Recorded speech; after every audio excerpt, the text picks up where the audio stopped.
one of my staff came to me with a card and he said, we bought this card yesterday, not knowing what's going to happen today. And it was just to say, we're thinking of you and we're here for you. And we know you're going through some tough times. I went, oh, man, that still gives me goosebumps today. Hi, I'm Jo Clark, and thanks so much for joining me today. This is the Redefining Midlife podcast, a podcast designed for the 40-plus woman who is determined to challenge society's myths and beliefs around midlife. It's for the woman who is inspired and ready to define midlife her way. Join me each week as I chat to health and wellness experts for up-to-date information on how to live well as some special conversations with incredible everyday women redefining what midlife can look like. Here's to making our next half of life even better than the first. Welcome to episode 108 of the Redefining Midlife podcast. Now, as you and I well know, there's always so much more to someone than meets the eye. And when you reach the middle of life, that becomes more and more evident. Now, I met today's guest, Joanne Brooks, at a networking lunch a couple of months ago. Right then and there, I knew that her story would be one that my listeners would be inspired by. She has been through some incredible highs and some devastating lows in her personal life as well as in her professional life. And Joanne is not a woman who uses those times of adversity as a reason to give up. Instead, she uses them as a catalyst for growth and discovery. Today, Joanne shares some of her incredibly personal and difficult times in her life, and I thank her for being so open and honest. And she knows that her journey and experiences may just help another woman, and that's why she was so open to sharing. Now, I don't want to give away too much information about Joanne's story right now. I'd rather let her tell you the details. Now, today, though, Joanne is a business resilience coach, professional speaker, panelist, and MC who focuses on guiding women to create sustainable and adaptable businesses that can thrive in any environment. And as someone who has founded over 17 companies throughout her career, one of which achieved a $30 million turnover in just 24 months, she has much wisdom to offer. Joanne received the 2023 Women's Impact Award from Women's Network Australia, serves as an ambassador for Women's Network Australia in leadership, and she's an ambassador for the Small Business Association of Australia. I know you're going to love listening to Joanne's powerful story and how she is continuing to redefine her midlife. A very big welcome to the Redefining Midlife podcast, Joanne. Oh, thanks, Jo. Oh, I feel as though we're Joanne. How awesome. Isn't it wonderful? So you're definitely Joanne and I'm a Jo, so that'll keep it simple for everybody. Yes. Have you ever been, before we go on, have you ever been called Jo? Oh, I often do. Yes. Many people call me Jo. I'm one of these people that I've been given a name. I use the whole name. Gotcha. It's just one of those weird things that I do. No, not weird at all. It is amazing. Our society loves to shorten names. I mean, Australians are just so well known for doing that. And I was always Joanne when I was younger, and then Joanne when I was shortened to Jo, as I think I did that myself when I was, wanted to be a little different when I was a teenager. And Joanne was always when I was naughty, or in trouble. Full name, I'm in strife. Yeah. Yes, totally understand. Now, talking to everyday women in the middle of life about their life story, how they're redefining their midlife is one of my all-time favourite things to do. And your life so far has taken on quite a ride with lots of highs and some devastating lows. But before we talk about that, let's focus on how your early years has shaped the woman that you are today. So tell us a little bit about where you grew up, what your childhood and adolescence was like. Yeah, no worries. I'll unpack that. So I was born in Wollongong, south of Sydney, in 1962, and my parents were living at that time in a housing commission home. So my dad was an electrical engineer, and he managed to save enough money to build a house at the hills of Wollongong, where I spent then the next 6 years. We didn't leave there till I was 11. But I do remember with fondness there. It was a wonderful place to grow up. It was in the hills of Wollongong. And my mother would say to us, get outside, kids, on the weekend and don't come back until you hear the dinner bell. And invariably that was dinner. And so I don't know what we did for lunch. I think we might have eaten the blackberries on the trees or something, whatever.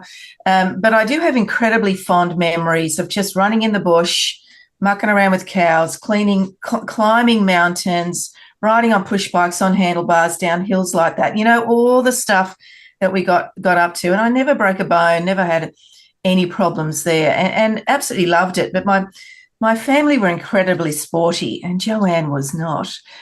So my parents both represented their respective states in hockey in the 1950s, and my brothers were both very good at grass hockey. And so I would be the person put in the goals, and they would shoot yeah. So I didn't like that particularly because it hurt.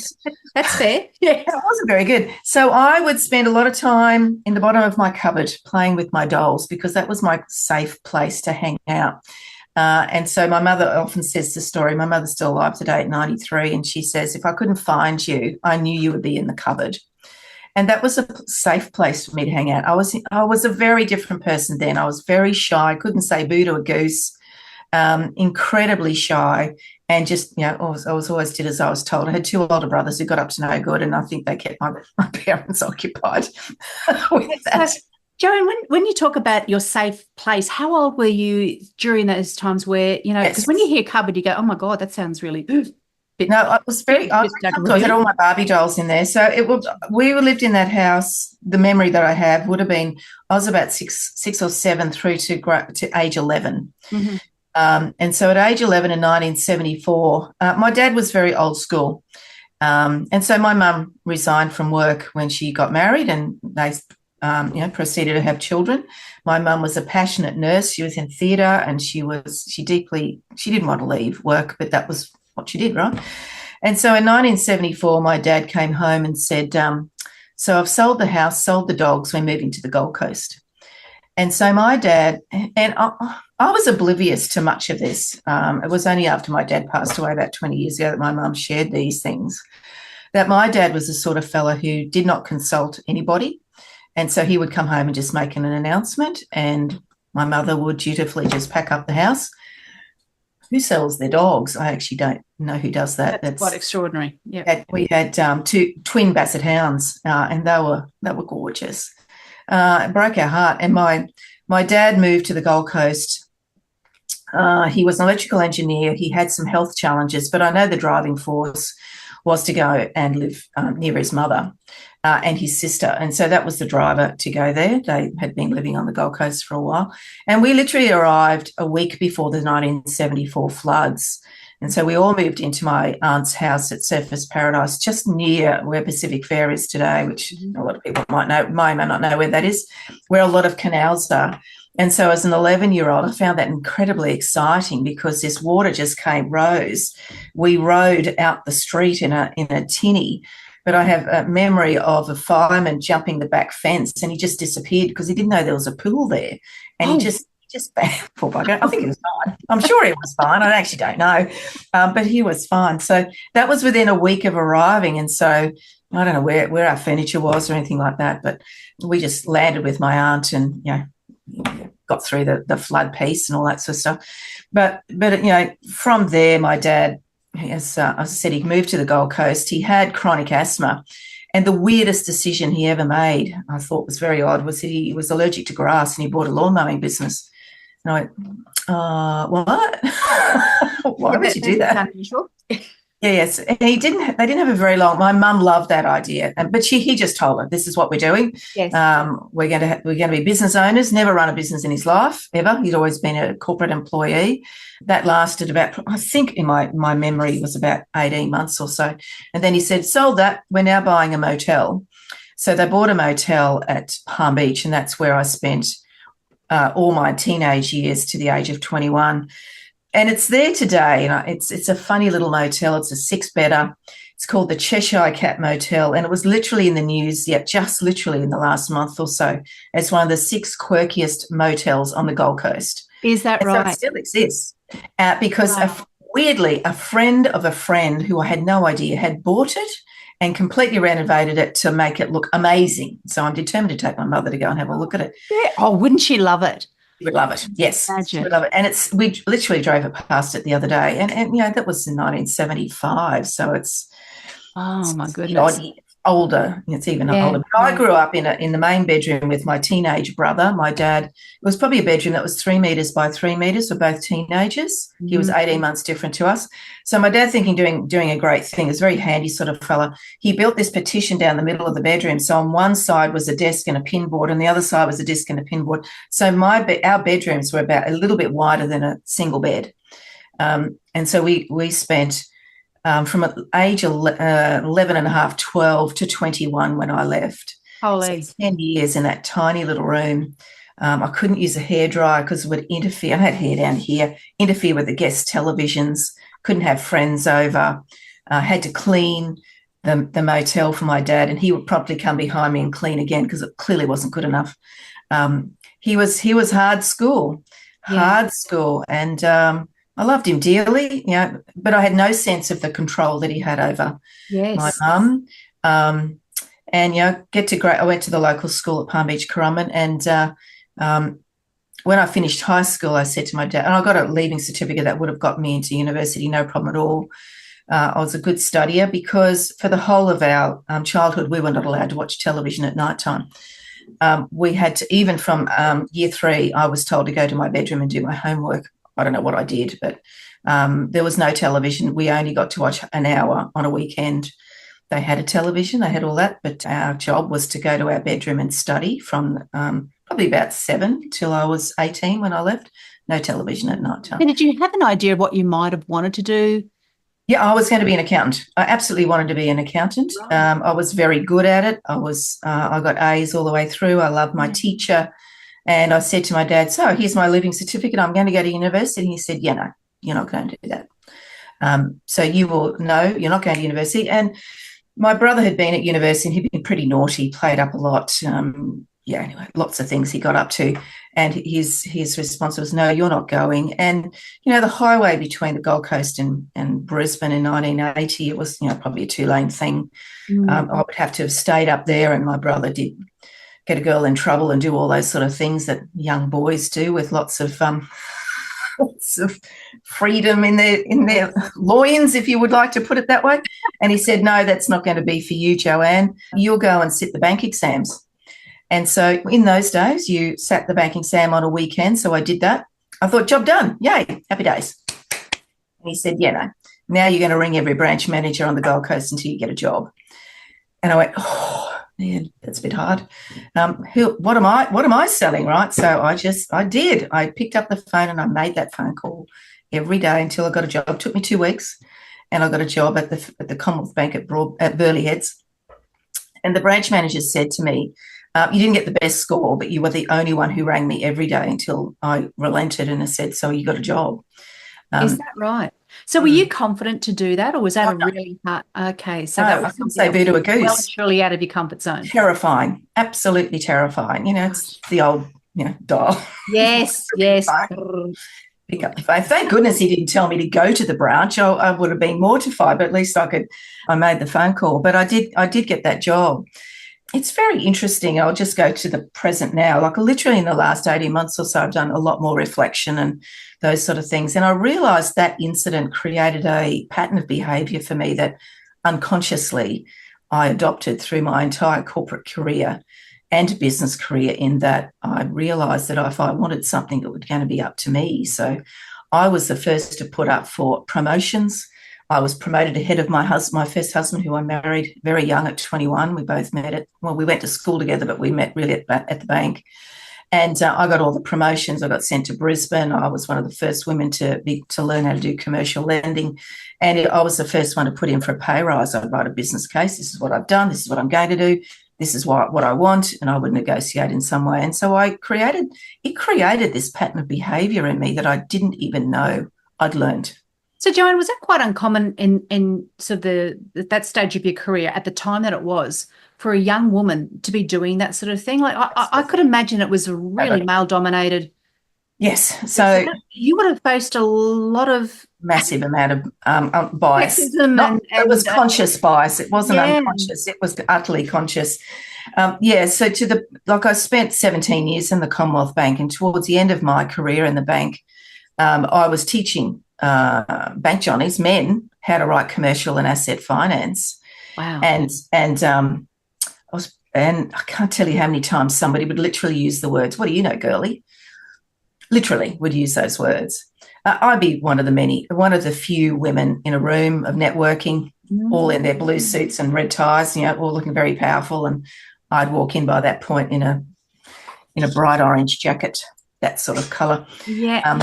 And so what were the main skills you think that you learnt during that time? What can you attribute to what you're doing now? Just like parts of your character, what do you say would be some of the key ones? So let's go back a bit. So there was a bunch of things that happened in my life personally. And so that shaped me to who I am today. So I married pretty much the first boyfriend I ever had in the Commonwealth Bank. We got married at 21. We built a home. And we had our daughter arrived. We sold everything and went around the world, and spent all our money, and came back and lived with parents and saved up for a house again and did that. And Nicole arrived via IVF in 1996. So we were married in 1984. So we were married for 12 years before Nicole came along. And by that time, we were in Brisbane because I got promoted. So that puts you in your mid-30s by that stage, is that right? 34. Yeah, 34-ish. My career was taking on a much higher trajectory than my husband's, which didn't make him very happy. It was not a happy marriage. He was a very unhappy man, had a lot of psychological issues, and there was a lot of abuse in that marriage. But I was the sort of person that, as I said, wouldn't say boo to a goose, and didn't think it was anything unusual because I had never seen anything different. And my father had been very, whilst he was strong, there was not a lot of demonstrative love at all.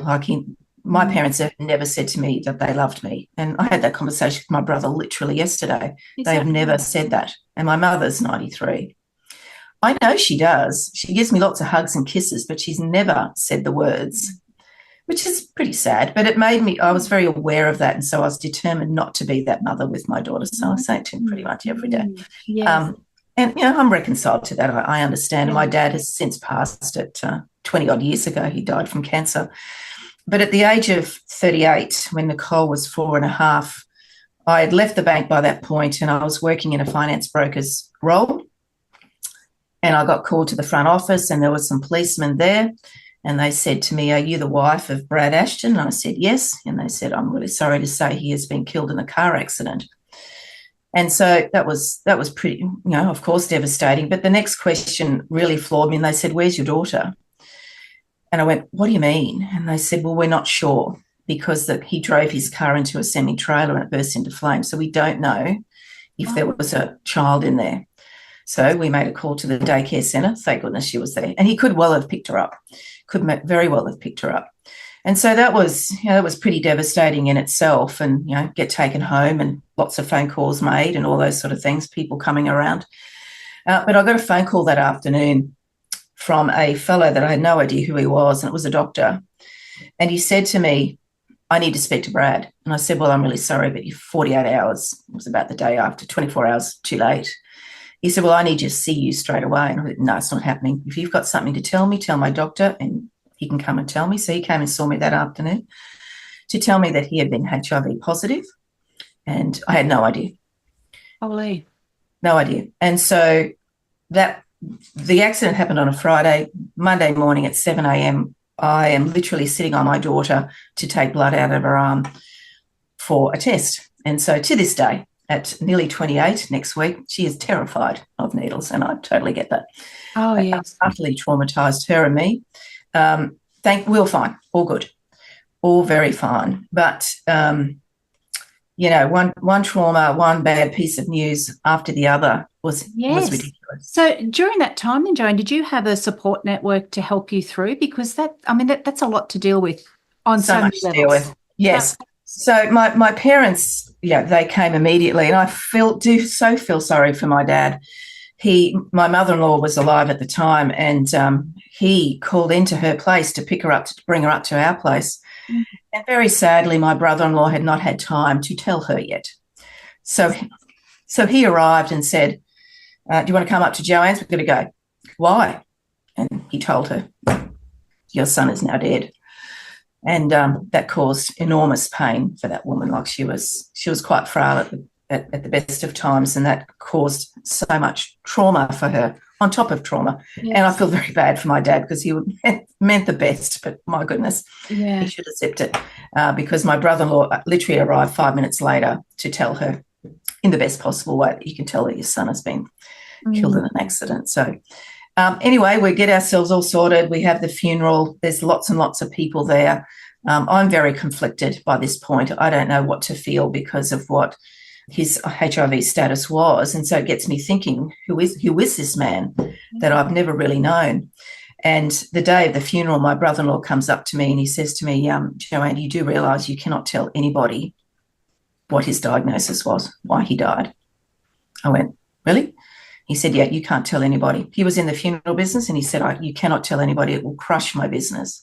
And I agreed at the time. I said, sure, I can do that.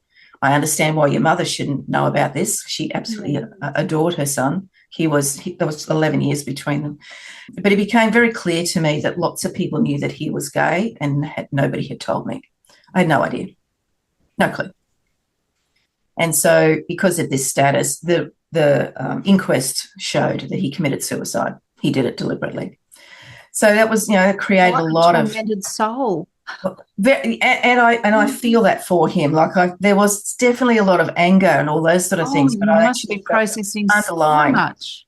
He had so much trauma, and his mother was a very difficult woman, not a nice lady at all, and she made his life hell.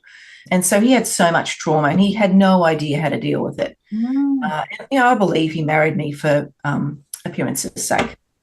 Oh, Joanne. Yeah. Sure. So who helped you? Like, who were the main people? So I went and got counselling and all those sort of things. My immediate family of my brothers and my cousins came and my girlfriends, and they just huddled around me. And my boss did too, a beautiful man who is a good friend today even. He's a lovely man. Yes. And he looked after me a lot. But I did go back to work 2 weeks later because I just was my coping mechanism. Nicole was about to start school. So it was all time. I went, let's just get on with life. And we muddled through. We had counselling, did all those sort of things. And I always have a bit of a chuckle about this when I went back to work. I was in an open office and my boss at the time thought he was doing the right thing. And he put me into a back office with a door. And he said, Joanne, you can go and hang in there. And if you need to close the door, you can. It was the worst thing he could have done because I just felt so isolated. Yes. I got myself back. Yes. Because people don't know how to deal, and he knew the full story. There were a few people who knew the full story, and people don't know how to deal or to respond and how to support you. Because what do you say, right? Yeah. How do you do that? Yes. How do you navigate that thing? Yes. So when my brother-in-law asked me that question, I know that's the critical point that it was like a smack at the back of the head, and I went, you know what? I effing don't need to do this.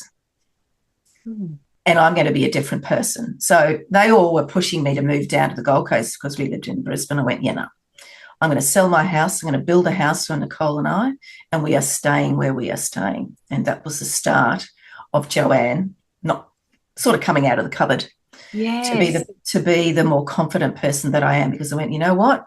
The last 17 years have not been great, other than the most beautiful little girl that I could possibly want, and she's a gorgeous girl, and we're really close. But there was a lot of good stuff. We travelled the world, we did a lot of amazing things, but there was a lot of abuse throughout the whole thing. And I didn't know any different, and I didn't know to say something or do something about it. I just thought it was normal. I had no context. And we had no internet then. There was nothing to refer to. So I stayed where I was. I sold the house and I went and found a builder to build a house, and I was renting in a property, and I was happy with the way things were moving. And then Nicole was outside one day and she was playing. She was 5 by that point, about a year later. And there was this Canadian fellow landscaping next door and been digging trenches, and she fell in it. So I picked her up, dusted her off. She was fine. She came inside and I said, "You all right, love, sweetheart?" And she said, yeah. I said, "Just be careful. You don't know who these people are." She said, "That's all right. That's Paul." And I've been married to him for 25 years. Oh, isn't that gorgeous? Oh, It's wow. all her fault. Oh, that's amazing. Been Yeah. married to him for a long time. Not quite 20, been together for 25 years, not married for quite that long. Yeah. And I resisted it for a long time because it was literally a year later. I was not looking for it, but he has been my saviour. And he's been a wonderful dad to Nicole. Oh, wow. Incredibly patient man. So he's a tall, 6'4" Canadian man, ex-professional ice hockey player. He's jolly tall. He's a big fellow, and he looks after me incredibly well. Oh, that's beautiful. It So is that's a happy ever after a story beautiful, to happy that ever after. horrible part of your life there. At what point, like you're so open and talking about this all now, at what point did you start to talk about it Yeah. really freely? Because that must have been, It was very hard. So I had lots of private conversations with people that I felt needed it. yeah, And it was literally, how long would it be? I'm going to say after COVID, 2021, so a good while. So my husband passed away in 2001. So about 20 years later was the first time I stood on stage and I told my story. And it was a decision that night. I was at a small business association seminar, yeah, summit, if you will, and I was asked to talk about business. And so I got, thinking about it that night. I went, you know what, I'm going to tell my story and how I got into business and what happened. yeah. And so I was in tears. I got a standing ovation. It was the hardest thing I've done. But now every time somebody asks me my background, I talk about it.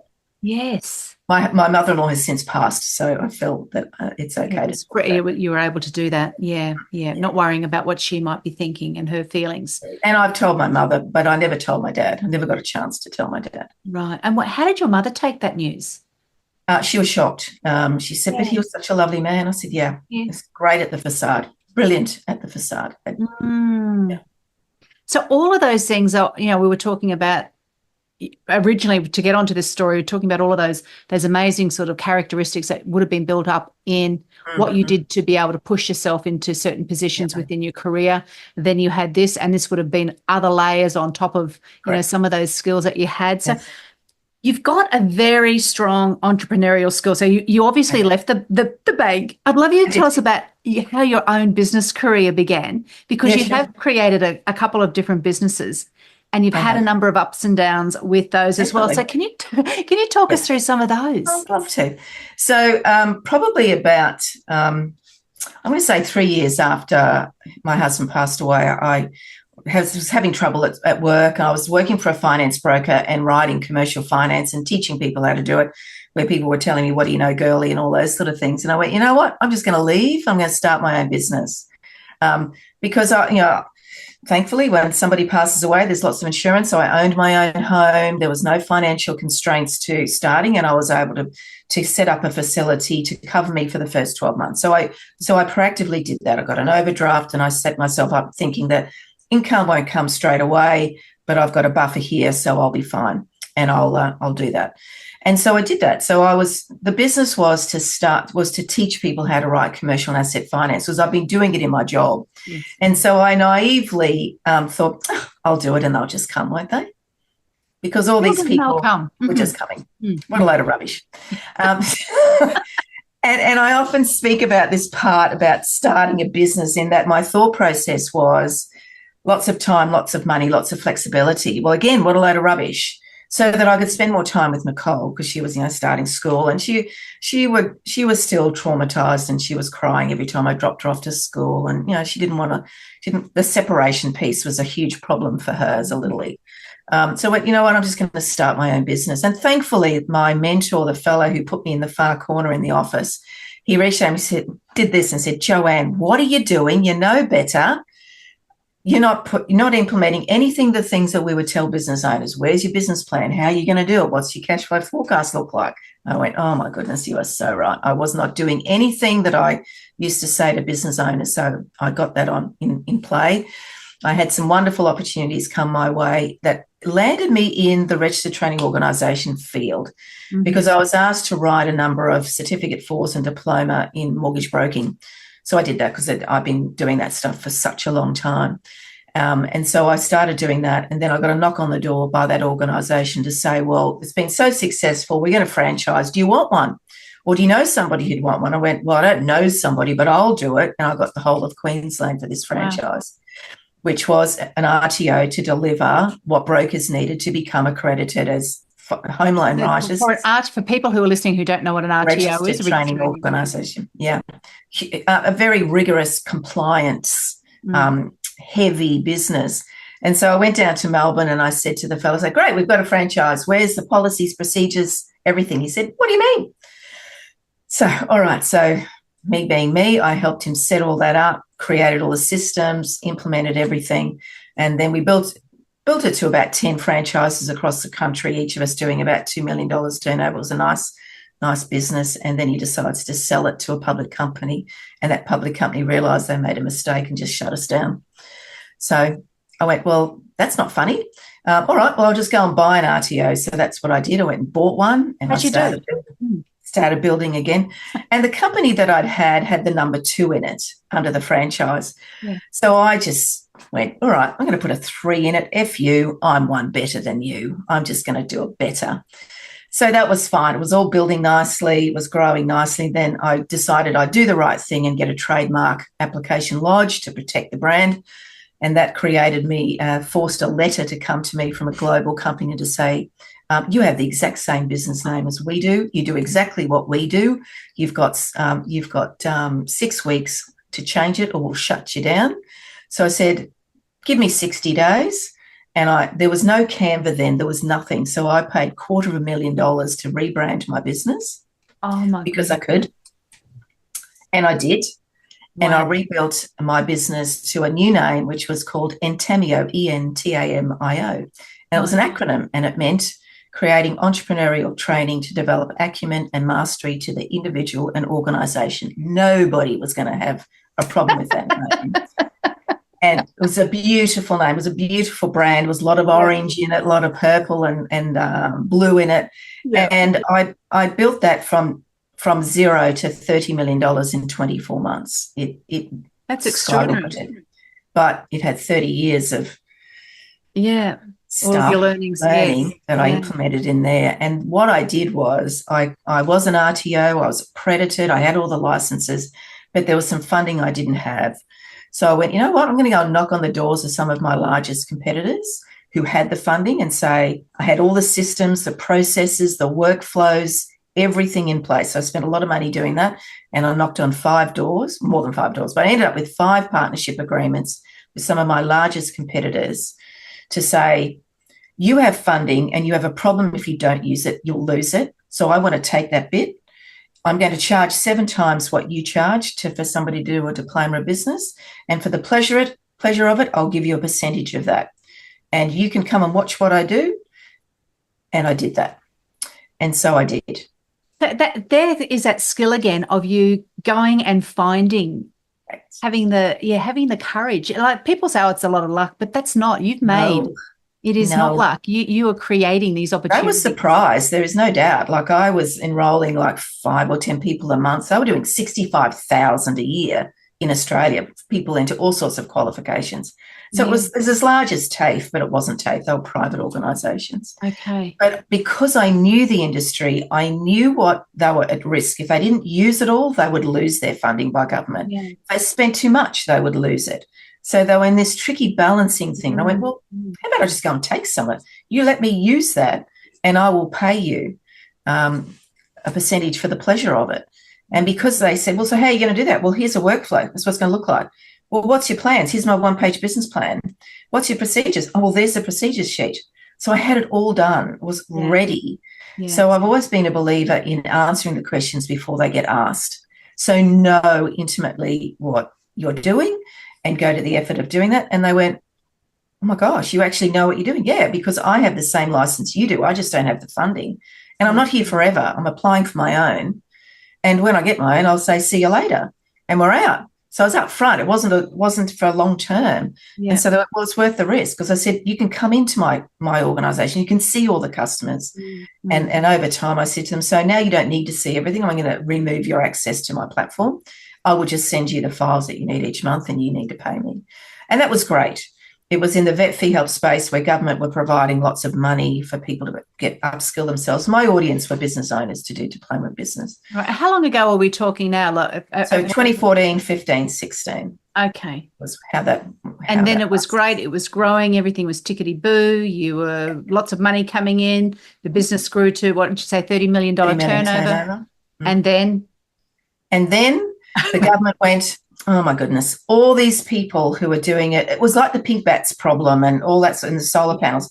People just started rorting it, NDIS, as we hear today. And so they realised that there were people, and I saw it all, people offering, come to a Tupperware party and we'll sign you up for a diploma. Would you like a free iPad? Would you like pizza for a year? Was the worst I heard. Signing up people to diplomas that they had no idea they were signing up for, and they would incur a debt with the tax department and they would have to pay it back eventually. But that RTO was paid and gone, and see you later, never to be seen again. So the government pulled in the reins and said, no, you can only charge $5,000. I was charging $35,000 for the pleasure of these because there was a lot more to my diploma. So when somebody came into my department store, I had a number of companies. They do the diploma, but I owned an accounting firm, law firm, HR, marketing department, financial planning, finance broker. So they got a website, a marketing plan, financial plan. They got all these other things that we did. So it was a one-stop shop that they could learn and then have everything created. And they would have all those things given to them as a result of doing the diploma. So I charged $35,000. And it was one of the more successful training companies because at that time, completion rates sat at that number, 3%. It was appalling. 3%. Oh, okay. I was hitting 85%. Because I used technology, I became the first RTO to be paperless, and I moved all my people who were data entering, 200 people a week, and said, you don't have to do that anymore. We'll get the system to do it, and then you're going to be repurposed to be picking up the phone and talking to our customers and encouraging them to study. So I didn't sack people. I just repurposed them to a more fulfilling role, and they got them completing. So this is what I love about your story as well. You were forced into a career that you didn't really want. You learned some incredible skills because of that. There was no uni degree behind you. You got yourself into positions that women at that stage didn't, and particularly, you had to work hard for that for a variety of reasons. Yeah. You faced that personal adversity, then you come, you're creating business, and a business that is just going gangbusters, and then all of a sudden there's a change and we liquidated. You liquidated. Wow. So by that point I had 110 staff, thousands of students, and on November 8th, 2016, I got called into the city, and the CEO of one of my biggest partners that I was working with said, we are turning off the funds, we're cancelling the contract with no notice. And he owed me $2 million, and he would normally be paying me $2 million a week. And I had a massive payroll. And at the same time, I was in the process of, because I knew diversity of income was important. So by that time, we'd narrowed it down. We were down to one of our partners. The others had got a bit scared and moved on, and things had changed.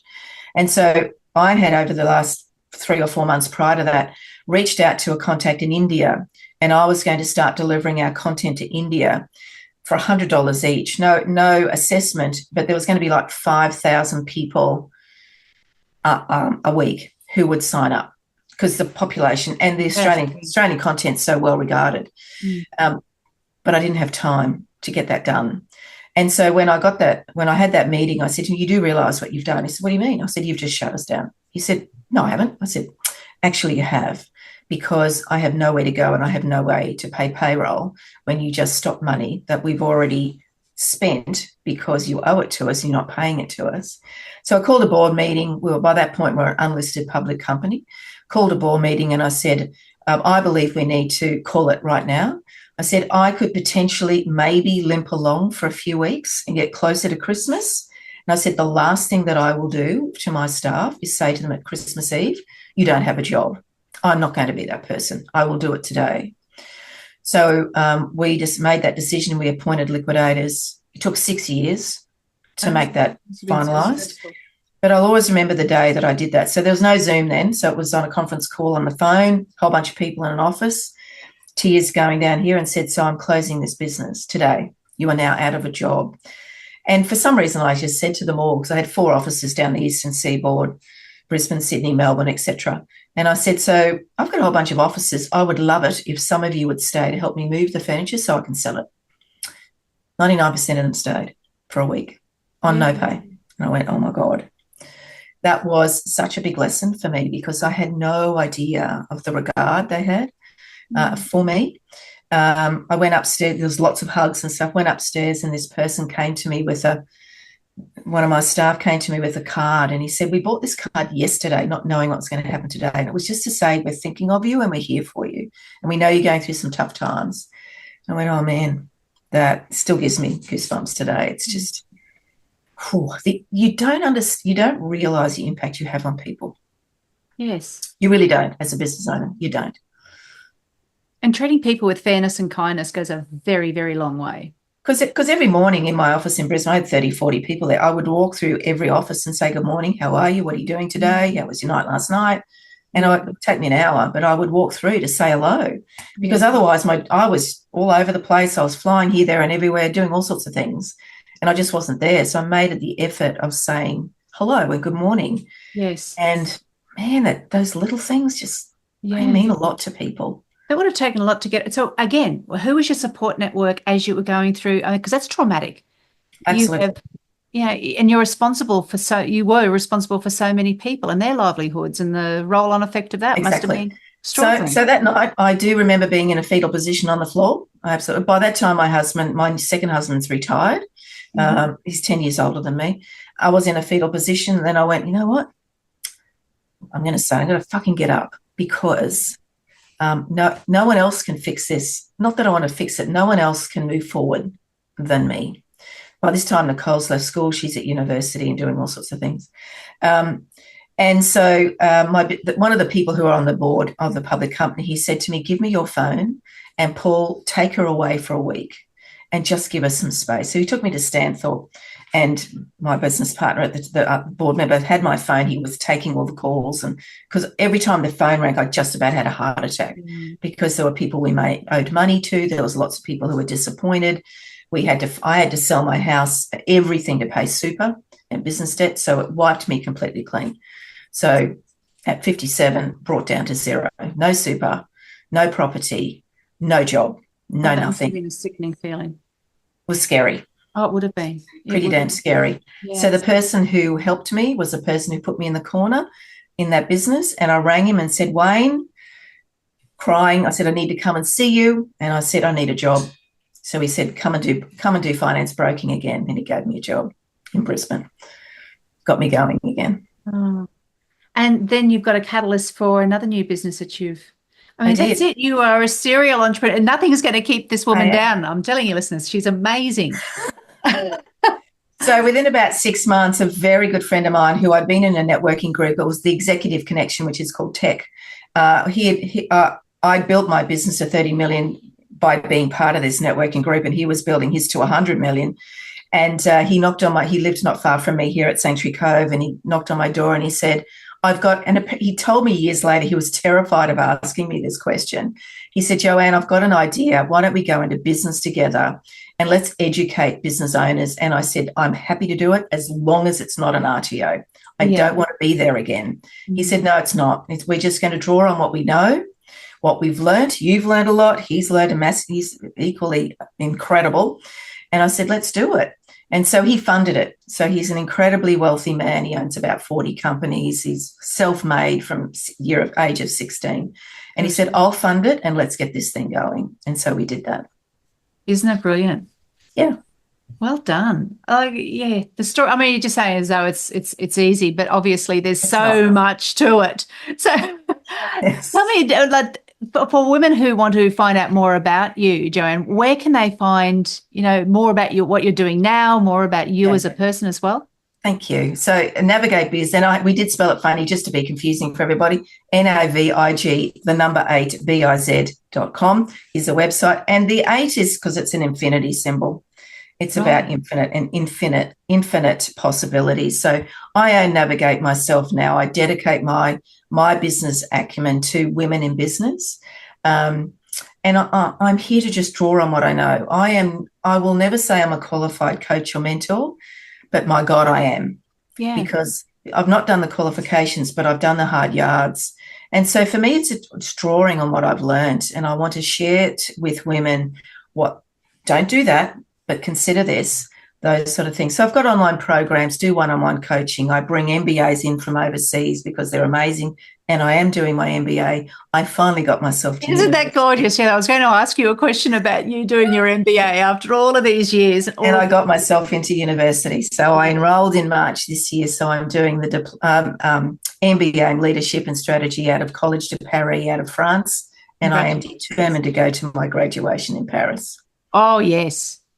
Absolutely. So how long will that take you to complete? I will finish that early next year. So the lovely thing about European MBAs, which are accredited here and recognised here, they're only 6 subjects, not 12 or 24. Oh, is that right? Correct.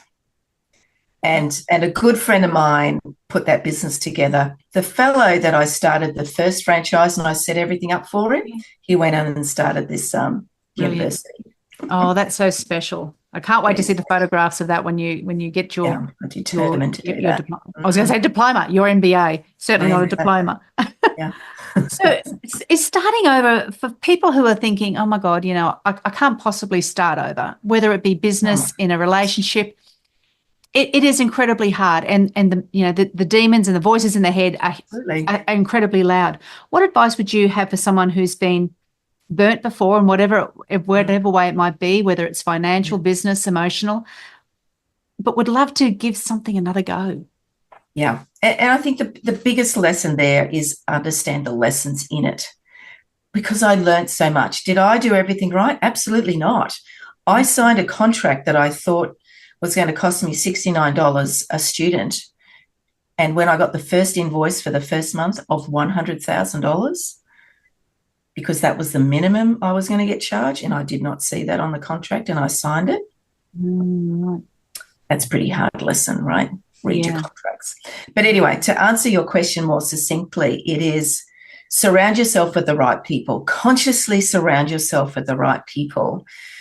Too often we allow the chatter of people who are not credible in their business advice. And my first person who comes to mind is my 93-year-old mother. Yeah. Because she's concerned about me. I work hard. I love it, so I work hard.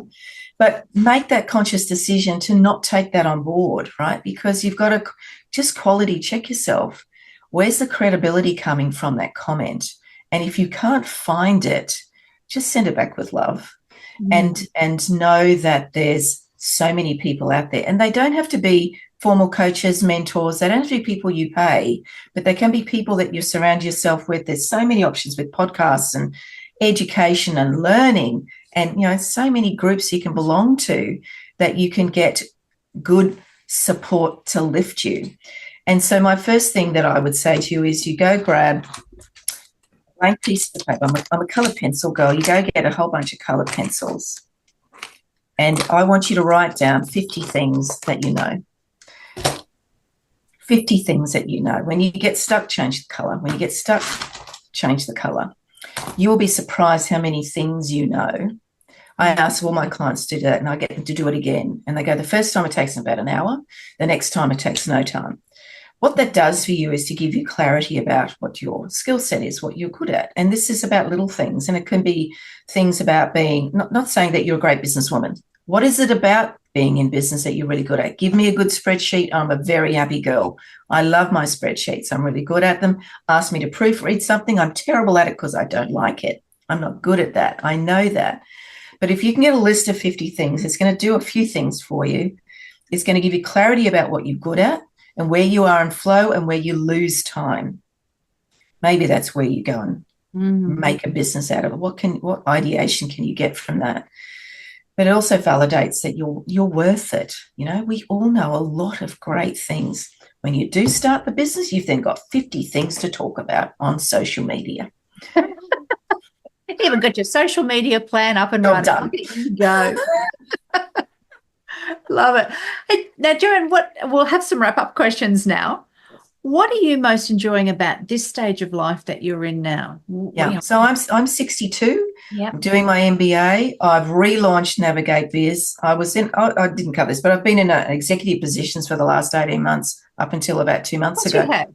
Yeah. Of course I have. And Navigate took a bit of a down, it just popped it in hibernation. So what I love about it is that Navigate is not about pushing or serving products anymore. It's about sharing what I know, sharing my story, because I'm trusting that that will engage people to go, actually, I need to get some of what she's got in her head into my head. And how can, there's lots of ways that we can do that. So I am absolutely loving the opportunity to have these conversations, to be speaking to women in business, going to networking events. I'm now an ambassador for Women's Network Australia. I'm an ambassador for the Small Business Association of Australia, and I really appreciate the honour that that brings, affords me. So I'm just loving life, that I get to work from home. I can go, I get to choose. I get to choose what I want. And this is not about a control thing. I get to choose what I do each day. I mean, could you imagine little Joanne sitting in a cupboard when she was God, no. little I was girl? expecting to be an accountant sitting in a very large corporate office with a whole bunch of other people just tapping away, creating profit and loss statements. How beige. Maybe your father did you a favour. I believe he did. I believe he did. In a roundabout way. Yes. Yeah. Didn't feel like it at the time, but I say. No, it would not have. No. And what are you most looking forward to in the future? I have a vision, and so my vision is, and I've had it for a couple of years, in that I know I will be in a stadium. There will be thousands of women. I can feel it. I can touch it. My hairs just automatically do this. I can hear it. I can taste it. I can feel it. And there will be 1,000 women on the stage. So I don't know how that's going to happen, but they're going to be fully scholarshiped into everything I can give them. So when I get there, I know that I've hit the success level I'm after. Oh, that's I don't know how I will do that, but I will do it. Yeah. If you can see it, I will do it. You will do it. Absolutely. Well, you've shown that time and time again, so I don't doubt you whatsoever. And finally, Joanne, what do you hope that 80-year-old Joanne is going to say about current day Joanne? I fucking did it. Yeah, you go, girl. And my daughter has said this to me already, but I hope that she continues to feel that, and she says she's proud of me. Oh. So I want that. Yes. That makes it all. Because we lost everything, one of the things that I don't want her to do is to feel obligated to support me in my old age. So that is not going to happen. No, it's not. That is not going to happen. No. Oh, she must be so proud of you. Well done for being a leading light and helping other women in this area, and just for sharing your incredible life story with us, because you are a beautiful example of redefining your midlife. It's possible, right? Absolutely. Yep. Possible. Mm-hmm. Absolutely. Thank you so much for being on the show today. Thanks so much for listening and sharing your time with me today. I'd love you to hit subscribe on Apple Podcast or your favorite podcast app to keep spreading these empowering messages. Please share this podcast with other incredible midlife women in your world. Join me again next week for another redefining midlife conversation. Thanks again for tuning in.